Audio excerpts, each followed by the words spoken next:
জিদ্দি হও আর ইতিহাস গড়ো। মানুষের জীবনে যখন খারাপ সময় আসে তখন তার সামনে তিনটি পথ খোলা থাকে। প্রথমত, হতাশ হয়ে কান্নাকাটি করা, যা অধিকাংশ মানুষই করে। দ্বিতীয়ত, পরিস্থিতির সাথে মানিয়ে নিয়ে বেঁচে থাকা, অনেকে এটাও করে। আর তৃতীয় অপশন হল টিকে থাকার লড়াইয়ের পাশাপাশি নিজের জন্য একটি বড় লক্ষ্য স্থির করা।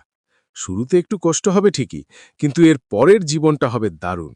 কারণ মানুষ যখন কষ্টের মধ্যে বড় কিছু করার কথা ভাবে এবং তার জন্য পরিশ্রম করে, তখন সে ইতিহাস গড়ে ছাড়ে। খুব কম মানুষই এই পথটা বেছে নেয়। আজ আমরা এই বিষয়টি নিয়েই কথা বলবো। এই পৃথিবীতে প্রতিটি জিনিস আমাদের কিছু না কিছু শেখায়। বাজ পাখি যখন অনেক উঁচুতে ওড়ে, তখন তার সম্পূর্ণ নজর থাকে শিকারের ওপর। সে অনেক উপর থেকেই ঠিক করে নেয় যে তাকে কোন শিকারটি ধরতে হবে। সে সমুদ্রের মাছ হোক বা ডাঙার কোনো প্রাণী, তার নজর খুব তীক্ষ্ণ থাকে। তারপর সে ঝাঁপিয়ে পড়ে নিজের নখরে শিকারকে বন্দি করে নেয়। ঠিক তেমনি ইতিহাস গড়ার জন্য তোমাকে তোমার ফোকাস নিজের কষ্ট থেকে সরিয়ে লক্ষ্যের ওপর স্থির করতে হবে। তোমার টার্গেট মুসিবত থেকে সরিয়ে লক্ষ্যের দিকে ফেরাতে হবে। আমরা ছোটবেলা থেকে একটা কথা শুনে আসছি, ততটুকুই পা বাড়াও যতটুকু তোমার চাদর। কিন্তু আমি বলি, আগে ওই লোকটাকে ধরো যে এত ছোট চাদর বানিয়েছে। চাদর বড় করো এবং তারপর পা ছড়িয়ে আরাম করে ঘুমাও। যদি ইতিহাস গড়তে হয়, তবে পা গুটিয়ে থেকো না, বরং তোমার সামর্থ্যের চাদরটাকে বড় করো। নিজের সীমানা নিজে নির্ধারণ করো না। তুমি কোনো লিমিটেড ভার্সন নও, তুমি আনলিমিটেড। কেন তুমি নিজেকে সীমাবদ্ধ ভাবো?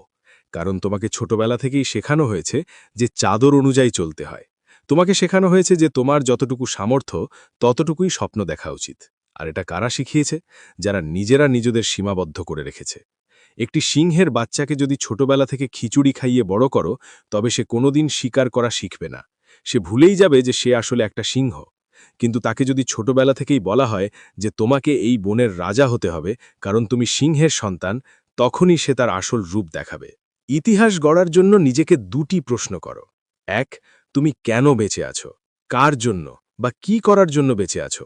তোমার জীবনে কি কোনো বড় উদ্দেশ্য আছে?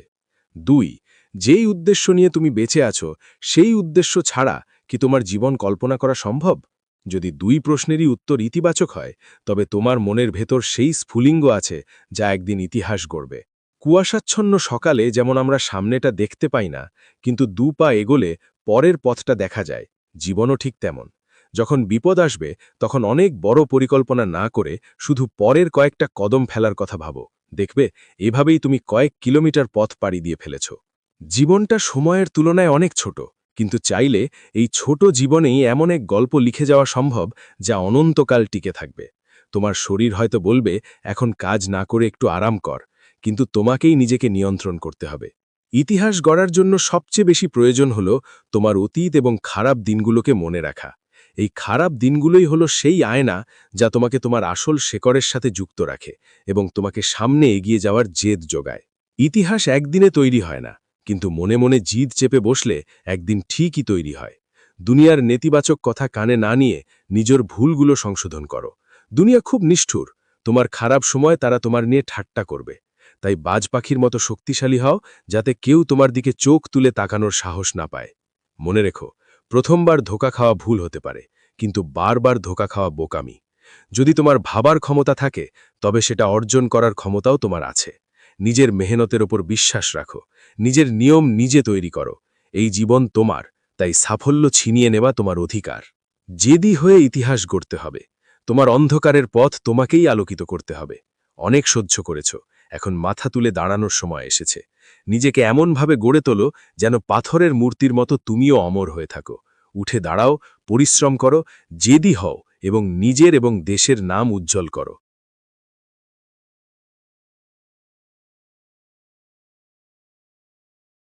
বন্ধুরা, ভিডিওটি ভালো লাগলে লাইক, কমেন্ট এবং সাবস্ক্রাইব করে পাশে থাকবেন।